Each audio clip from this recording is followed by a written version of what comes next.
19 તારીખે રાત્રે બાતમીના આધારે અમારી અરવલ્લી જિલ્લાની એસઓજી ટીમ જ્યારે મૂવમેન્ટમાં હતી ત્યારે એક વિગત એવી મળી હતી કે મોડાસા ટાઉનમાં રાજસ્થાનથી ગાંજો સપ્લાય કરવામાં આવે છે. આમાં ચોક્કસ બાતમી હતી અમારી પાસે. એ બાતમીના આધારે જે ટ્રક ડાઉટફુલ હતો એ ટ્રકને ચેક કરતા એક વ્યક્તિ નામે એનો જે ડ્રાઈવર હતો ઇરફાન અને ટ્રકનો માલિક છે મોહસિન તો માલિક છે, ટ્રાન્સપોર્ટનો ધંધો કરે છે, અને ઇરફાન જે છે એ એના ટ્રકમાંથી ઝડપી કરતાં 8 કિલો જેટલો 4,19,000 ગાંજો મળેલો છે. પછી એ ગાંજો કોના માટે લાવતો હતો એ સંદર્ભે પૂછપરછ ત્યાં સ્થળ ઉપર કરતાં એણે એક વ્યક્તિનું નામ આપેલું જાકીર, રાણા સાહેબ ગામમાં રહેવાસી છે, અને આ જાકીરે એની પાસેથી ગાંજો મંગાવેલો. એટલે એસઓજી ટીમે ત્યાં ફરીથી વોચ ગોઠવી, અને કારણ કે જાકીરે ગાંજો લેવા અમુક જગ્યાએ આવવાનો હતો મોડાસામાં જ, એને કારણે થઈ અને એને જાકીર જેવો આવ્યો હોય પિકઅપ દારૂ લઈને, એટલે તરત જાકીરને પણ પકડી લીધું છે. બંને આરોપી અમારી પાસે છે.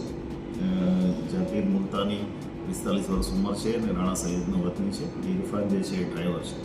આ સિવાય આમાં કોઈ આરોપી છે કે કેમ, અને આ પહેલાં અગાઉ ક્યારેય આ ટ્રીપ કરેલી છે કે શું, એ બાબતની ઇન્ટ્રોગેશનની કાર્યવાહી અત્યારે ચાલુ છે.